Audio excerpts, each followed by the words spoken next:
नमस्कार। आज हम बूंदी किसान आंदोलन की पूरी कहानी को समझेंगे, बिल्कुल शुरुआत से लेकर आखिर तक। ये सिर्फ एक विद्रोह नहीं था, बल्कि न्याय के लिए एक लंबी लड़ाई थी। तो चलिए घटनाओं को ठीक उसी क्रम में देखते हैं जैसे वे घटी, और जानते हैं कि कैसे कुछ किसानों ने एक बहुत बड़ी और दमनकारी व्यवस्था को चुनौती दी। हमारा सफर 6 हिस्सों में बटा होगा। पहले समझेंगे कि ये गुस्सा पनपा ही क्यों, फिर देखेंगे कि 1922 में आंदोलन ने कैसे शक्ल ली, डाबी की उस दर्दनाक घटना पर बात करेंगे, फिर दमन और संघर्ष के सालों को जानेंगे, और आखिर में देखेंगे कि कैसे 1943 में जीत मिली और ये आंदोलन अपने पीछे क्या विरासत छोड़ गया। तो कहानी की जड़ तक चलते हैं। आखिर वो कौन से हालात थे, वो कौन सी वजहें थी जिन्होंने बूंदी के किसानों को आवाज उठाने पर मजबूर कर दिया। इस पूरे आंदोलन का जो केंद्र था वो था बरड़ इलाका। ये कोई आम जगह नहीं थी। ये बूंदी का एक पथरीला ऊबड़-खाबड़ इलाका है जो मेवाड़ से सटा हुआ है, और शायद इसी भौगोलिक बनावट ने यहाँ के लोगों को और इस आंदोलन को एक अलग ही मजबूती दी। तो उस वक्त माहौल कैसा था?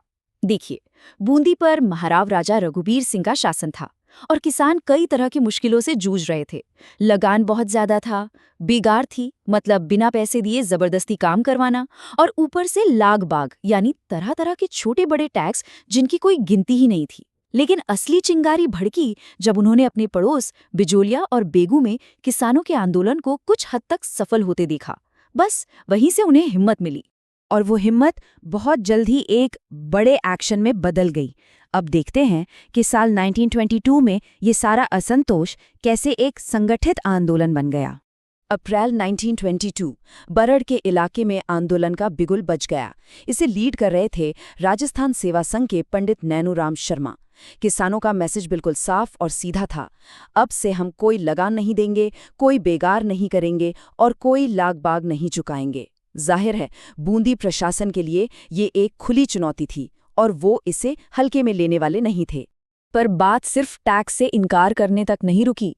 किसानों ने एक और बड़ा कदम उठाया। उन्होंने सरकारी अदालतों का पूरी तरह से बहिष्कार कर दिया और अपनी खुद की पंचायतें बना लीं, जहां वो अपने मसले खुद सुलझाते थे।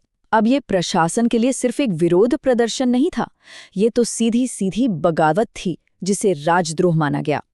और यहीं से कहानी में एक बहुत ही दर्दनाक और अहम मोड़ आता है, एक ऐसी घटना जिसने इस आंदोलन की दिशा हमेशा के लिए बदल दी। बात करते हैं साल 1923 की। तारीख थी 2 अप्रैल 1923 और जगह थी डाबी गांव। ये तारीख और ये जगह इतिहास में हमेशा के लिए दर्ज हो गई। डाबी में उस दिन हो क्या रहा था? कुछ भी नहीं, बस किसानों की एक बड़ी और पूरी तरह से शांतिपूर्ण सभा चल रही थी। लोग राष्ट्रीय गीत गा रहे थे। तभी पुलिस सुपरिटेंडेंट इकराम हुसैन अपनी फोर्स के साथ वहां पहुंच गया, और जो हुआ वो दिल दहला देने वाला था, क्योंकि भीड़ को हटने के लिए कोई चेतावनी नहीं दी गई, कोई वार्निंग नहीं। बिना एक शब्द कहे, बिना कोई चेतावनी दिए एसपी इकराम हुसैन ने अपनी फोर्स को उन निहत्थे किसानों पर गोली चलाने का आदेश दे दिया। ये एक सोचा समझा और क्रूर हमला था। इस अंधाधुंध फायरिंग में 2 किसान मौके पर ही शहीद हो गए, नानक जी भील और देवीलाल गुर्जर। नानक जी भील के बारे में कहा जाता है कि जब उन्हें गोली लगी उस वक्त वो झंडा गीत गा रहे थे और उन्होंने अपने हाथ से झंडे को जमीन पर गिरने नहीं दिया। इस हत्याकांड ने पूरे इलाके को झकझोर कर रख दिया, और इसी दर्द और गुस्से से निकला वो मशहूर गीत अर्जी, जिसे लिखा था माणिक्यलाल वर्मा ने। ये गीत सिर्फ नानक जी भील को श्रद्धांजलि नहीं था, ये इस पूरे संघर्ष की आवाज बन गया और दूर दूर तक फैल गया। डाबी हत्याकांड के बाद ऐसा लगा कि शायद अब सब कुछ खत्म हो जाएगा, आंदोलन कुचल दिया जाएगा, लेकिन ऐसा हुआ नहीं। अब शुरू हुआ दमन और हिम्मत के बीच की एक लंबी लड़ाई का दौर। तो हुआ ये कि पंडित नैनूराम शर्मा को गिरफ्तार कर लिया गया, जिससे आंदोलन थोड़ा धीमा पड़ गया। कुछ साल बाद राजस्थान सेवा संघ भी अंदरूनी झगड़ों की वजह से कमजोर हो गया। लेकिन इस आंदोलन की असली ताकत यहीं दिखी। जब बड़ा नेतृत्व कमजोर पड़ा तो गांव की स्थानीय पंचायतों ने कमान अपने हाथ में ले ली। प्रशासन ने माहौल शांत करने के लिए कुछ छोटे-मोटे टैक्स में छूट दी, पर असली मुद्दे तो अब भी वहीं के वहीं थे। तो कई सालों तक ये संघर्ष एक दबी हुई चिंगारी की तरह सुलगता रहा, और फिर इसने दोबारा जोर पकड़ा। अब हम कहानी के आखिरी और सबसे निर्णायक दौर में पहुंच चुके हैं।